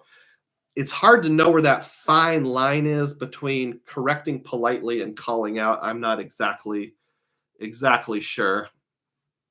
Cesar Joel says lots of scooters near the Embassy Suites. It was fun. Yeah, I know you stayed there a summer or two ago. So thanks for giving me the heads up on the goodness of it, Cesar. I appreciate that. I think that was the last one on the community tab. If somebody added one just recently, I apologize. Yep, that's it. Okay. All right. So I want to, before I go, let you know that we didn't just sit around the hotels evaluating how good they are. We also actually did stuff on our trip. So I'm going to hit a few highlights. I'm going to do a couple standalone videos later on. I'm not sure when I'll get to them, showing some of the highlights. I'll probably do like similar to my first time in England American rookie video. I'll do a first time Midwest rookie in Washington D.C. video too. Let's fire up the image viewer. Sorry for the delay. Getting there. All right. This is sort of like back in the 80s and early 90s when your family would go on vacation. They'd come home and want to do a slideshow where everybody has to watch their slideshow. That's what we're going to do now. So this first picture is I'm probably going to mispronounce. It's called the Bartol. It's right across the street from the Botanical Center in Washington, D.C., both of which are free. You can see the botanical thing in the background. I just thought it was really lovely. The fountain is being held up by these three statues, and up on top, this looks like a floating castle from Super Mario World or something like that, in my judgment. But just very lovely. It was super hot, but when you're able to sit in the shade and get kind of the mist of these crocodiles spitting water out of their mouth or whatever they are, it was really nice. This was built on the Centennial of America, so 1876 for the World's Fair, and then moved to Washington, D.C. I've often said that I love guided tours, and the tour guide that you get can make or break a tour. This is the Smithsonian Museum of American History. This is the one where they have things like Dorothy's ruby red slippers and the actual original C-3PO and R2-D2 from the Star Wars movies and those kind of things. Our tour guide was Bob. This is Bob, and he just did an amazing job. He was so knowledgeable, and he had the perfect balance of picking out 10 to 20 exhibits that he loved, hitting a few highlights about them without droning on too much. We did have a tour guide at a different museum I mentioned later who was very knowledgeable, but just went so slow that we all lost interest. He gave too much information. But this guy, Bob, he was perfect. He was legendary. This is like the original John Bull train shipped over from England, used in like 1826 or something like that, right behind him. He was great. The American History Museum also has the original Star-Spangled Banner, the flag that flew over Fort McHenry. You're not allowed to take pictures of it anymore. I have one from 8th grade when I went on the school field trip, but they have since moved it behind the wall, and it's under like ultraviolet light, so they don't allow pictures anymore. So if you ever have a chance, I would definitely recommend that museum. I'm sitting on top of the Jefferson Monument, and in the background is the Washington Monument. I know you're thinking to yourself, Doug, you're not sitting on top of the Jefferson Monument. I've seen it before. It's like this big dome that's like 3 stories tall. If you go to the west side of the Washington Monument, there's this little stone out in the middle of nowhere that looks like a grave. It's called the Jefferson Pier Monument. So some people jokingly call it the Little Jefferson Monument. Basically, when Thomas Jefferson was president, he wanted America to have their own prime meridian, much like Sam and his fellow British folks have the real prime meridian. Jefferson wanted America to have their own prime meridian, and it was supposed to go through this stone right here. It was never approved by Congress, so it's a thing, but it's not much of a thing. I thought it was funny. A third of the way up the Washington Monument, the stone color changes because this part they started building before the Civil War. They ran out of money, took a break, and this part was built after the Civil War. Catching up with comments here. QC Man says, agreed, Doug. There's a difference between wrong information and bad presentation of information. The former has to be called out. Ralph Agayo is here. Don't think we've met, Ralph. Good to see you on board. Hi, I see a lot of bonuses on IHG Hilton Choice, wondering which one would be best for someone that travels once a year. I'm looking for no-fee cards. What I would recommend, Ralph, is in the year that most of those cards, in fact, all of those cards you mentioned have a no annual fee version, and then they have a low annual fee version between $100 and $150. The first year that I have it, I would get the low annual fee version. For example, get the Hilton Surpass card, which is $150 a year, because the sign-up bonus is enough bigger that that $150 is well worth it. And then when the second year rolls around, product change to the lesser card. Now, if there's going to be an asterisk here about Hilton and their family language, but I think that's going to end soon, so it's not really going to matter. But I would probably do I would do IHG first, Hilton second, and Choice third. That's the order you listed it in. That's the order I would do it in. QC Man said Bob looked like a museum tour guide.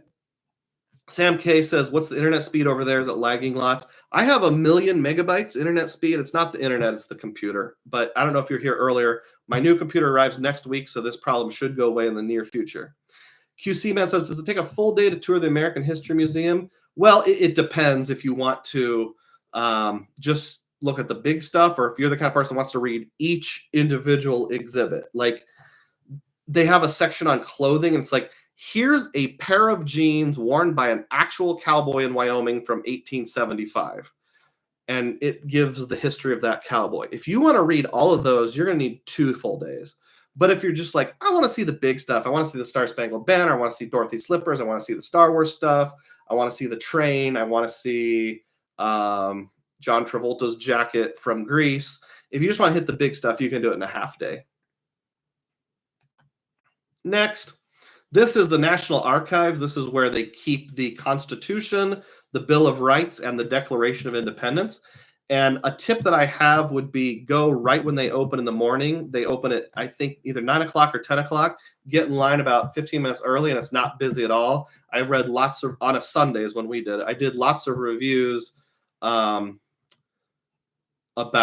cheese. I mean, I read lots of reviews about it being super busy, but apparently a Sunday morning or Saturday morning was pretty good if you go early.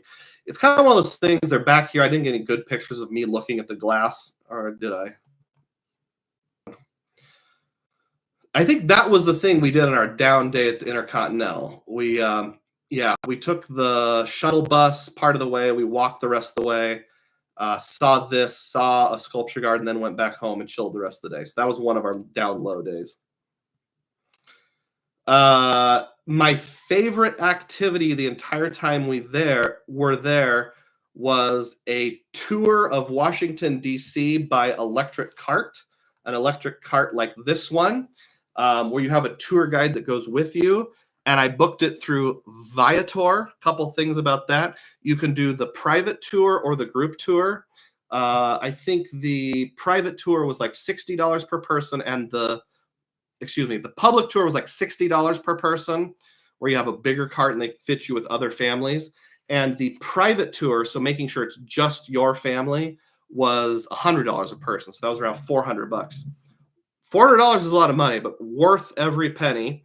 I put it on my Aeroplan card, and yes, it did code as travel. Thank you to people on Reddit and other places who mentioned that Viator always codes as travel with Chase, so I was able to pay myself back 1.625 cents per point.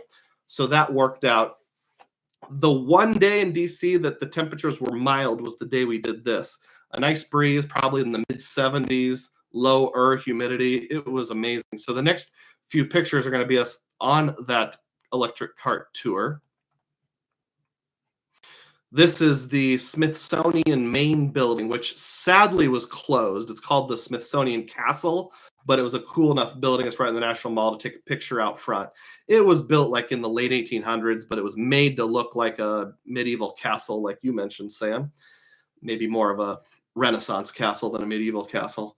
But there it is. It was really cool. It was closed for renovations. One disappointment was because the year 2026 will be the 250th anniversary of America's Declaration of Independence.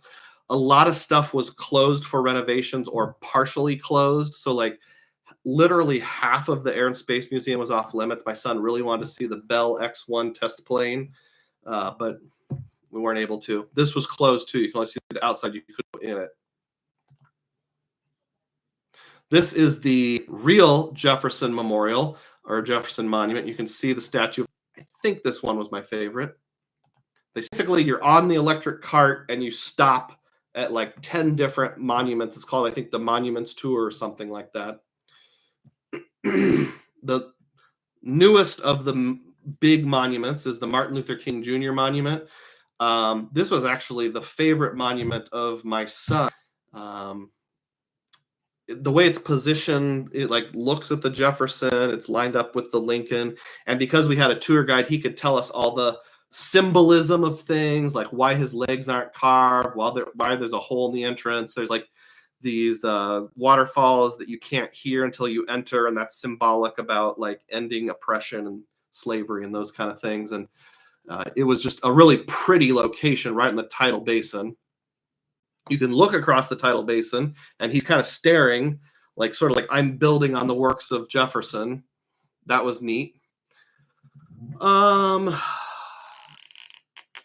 Sam says, most Americans visiting the UK choose to get their photographs in the iconic red phone boxes. I did too. Let's see. QC Man says, now you have to go back to DC in 2026. I will. Seeing all these pictures made me want to go to DC again, says John. We're about halfway there. This is the Lincoln Monument. President Lincoln is inside there. Again, everything is like under construction or renovation because they want to get it pristine by 2026. So like the basement is closed, so there's no handicap access from the inside. So they had to build this temporary ramp here. Over on the right, it's blocked off. So if you want to go up the stairs, you've just got this little section you can go up just left of center. We were still able to get inside, but it was less cool than it would be. There's the side of Abe Lincoln's head and some of the highlights in the background. This was pretty cool also.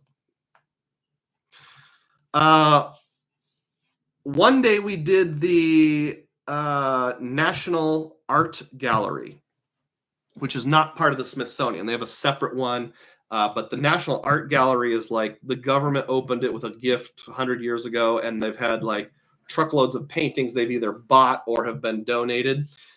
We had another tour guide. This gal right here, I'm sorry I don't remember her name, really brought it to life, pointed out a lot of the things we need to point out. My wife really likes art, especially old-timey art.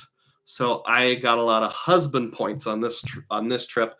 In fact, later on, after we did the better part of a day here, she wanted to go back badly enough that we dropped her off at the museum and the boys went bowling. So she got an extra 3 or 4 hours at the art museum. Here's me doing my Napoleon impression. I don't think that's an original. I think it's one of the first 20 reprints or something like that. I have no idea what this picture is called, but I figure this is going to come in handy sometime. I kind of commiserate with the guys here playing cards. You know, I have a beard. This guy's a beard. And then I don't know what the deal with those green glasses are. They also have a wing with modern art if you're into that kind of thing. You know, if you want to look at 3 rectangles that some kid made in drafting class in 7th grade back in the 80s, you can do that. Not my cup of tea, but you can. I liked this picture. It was one of my favorites because it's got to have something. The first podcast. It's from like the 1500s, so I have no idea what these guys are doing, but they're either rapping or podcasting. I'm like 90% sure. Check the comments. Let's see. Bit of a niche question, but do third-party sales for theme parks code as entertainment? Planning trip to Universal and want to plan which card to use. I am very sorry, Liam. I have no idea. Maybe someone else can help him out. Sam K. note I was wearing the same shirt in the photo. I've only got like 3 of these short sleeve polo type shirts, so you're going to see me wear them a lot. National Art Museum, was that a Dr. Doog or a Mr. Roz activity? That was definitely a Dr. Doog activity. On the 4th of July itself, in the morning, we hopped on the metro, which is like the subway. I say subway, but it's some above ground, some below ground. Kind of like the tube you have over there, Sam. And rode up. It's about 3 or 4 miles northwest of downtown. Is the National Cathedral. This was built in like the early 1900s. Like I think construction started in 1907 when Woodrow Wilson was president. It's made to look like a medieval cathedral, but it's really only about 120 years old. There was an earthquake in Washington, D.C., I think it was in 2011, that did a lot of structural damage. It was only like a 5.5, but some of these older stone buildings couldn't take it. So like the Washington Monument had to be inspected. Some of the spires up here took damage in the National Cathedral, which is why it's under renovation. Again, trying to get done before 2026.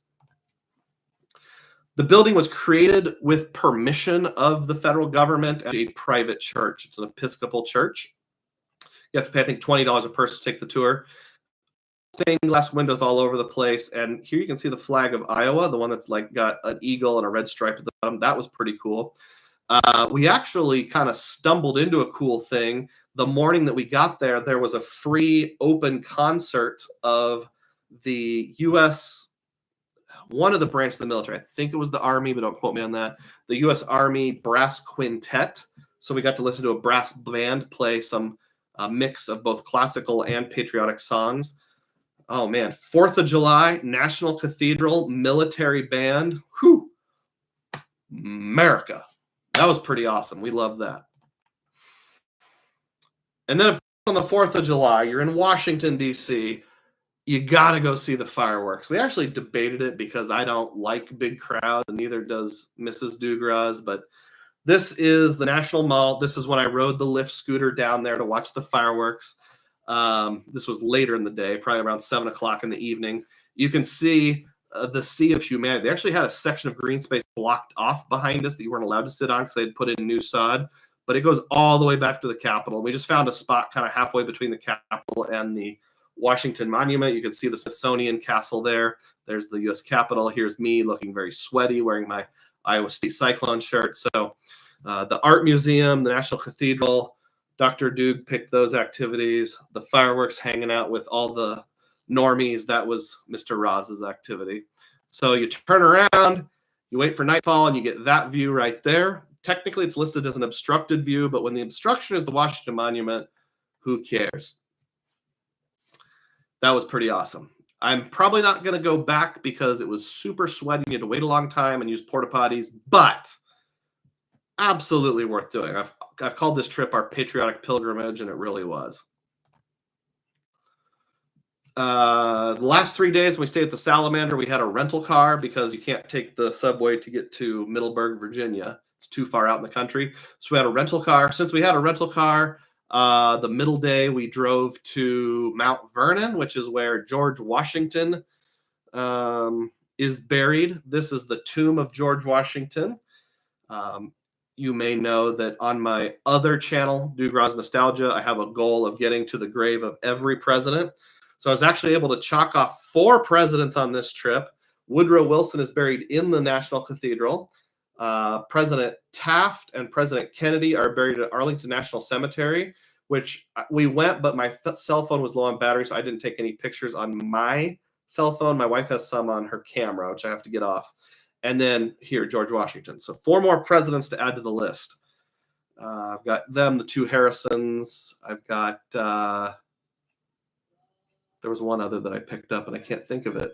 Oh, no, 2 others, Jefferson, Madison from April. So I don't know why I'm doing this. I've got 8 presidents under my belt so far, just a few to go. Okay, that's it for my photo tour, my slideshow. Thank you for watching. Great seeing the fireworks at the monument, says John, and he is absolutely right. We're at almost 2 hours, so I'm going to finish up with 2 little just random miscellaneous tips here. One I already kind of mentioned. We did that cart tour with Viator. Viator codes as travel, so I'll use my Aeroplan card to pay myself back, and with all the transfer bonuses and everything, that's 1.625 cents per point, so a great way to pay for activities. And you earn, it's only 1, but you earn an Aeroplan point per dollar for every dollar spent, so you're double dipping on that. Also, someone mentioned use Rakuten, which I did. And I think it was like 5% cash back or something like that, which isn't too bad. So my $400 times 5% is about $20. So might as well get $20. Right now, cash back is more important than MR points. So I'm doing cash back, not the MR points. But I can always, switch back if I need to. So Viator does code as travel if that's important to you. And you can use Rakuten. Quality Control Man 2000 dropped me a super chat of $1.99. I appreciate it. Thank you so much. Thank you to everyone who's dropped a super chat. I know John did. I know Xavier did. I know QC Man does. Again, that'll go right into my fund for a better microphone and a better cell phone. So these pictures are a little nicer. I'll have an iMac and I'll have an iPhone that's good, so I can integrate the photos more easily. And then my last thing that I wanted to mention, this is just sort of like food for thought. I used probably about 4 or 5 different credit cards while on the trip to maximize earnings. And I kind of regret doing that because when I got back, I did my breakdown of how much I spent because I always keep very careful tabs. I have that rule. I can't pay for travel with my family budget. I have to know exactly how much I spent down to the dollar, in theory, down to the penny. I had to look at one credit card, pull it up, compare a receipt, then go through another one. I kind of wish I had just one credit card to use for travel. I don't mean travel earnings, but your actual crossbody Chewbacca pouch. You pull out your travel wallet and use one card for everything on travel. What credit card would it be? I had a lot of dining. That was our number one cash expense. You'd want it to be something that does well in dining.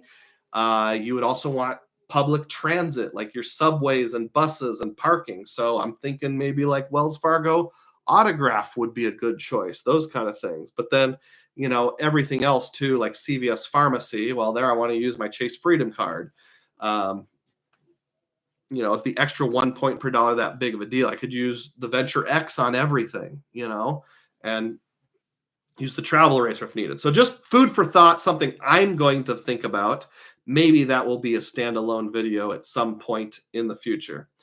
Remember, you can join as a DUGROZ Diehard for only $3 a month, and you'll get access to even more inside the Beltway stuff. QC Man says Altitude Reserve.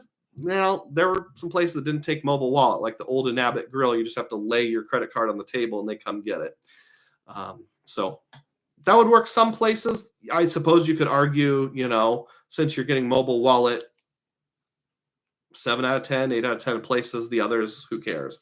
You can have the physical card as a backup. Or maybe you could just make it a 2-card strategy. You could do the Autograph if they don't take mobile wallet, and US Bank Altitude Resort if they do, or the Venture X if they don't take mobile wallet.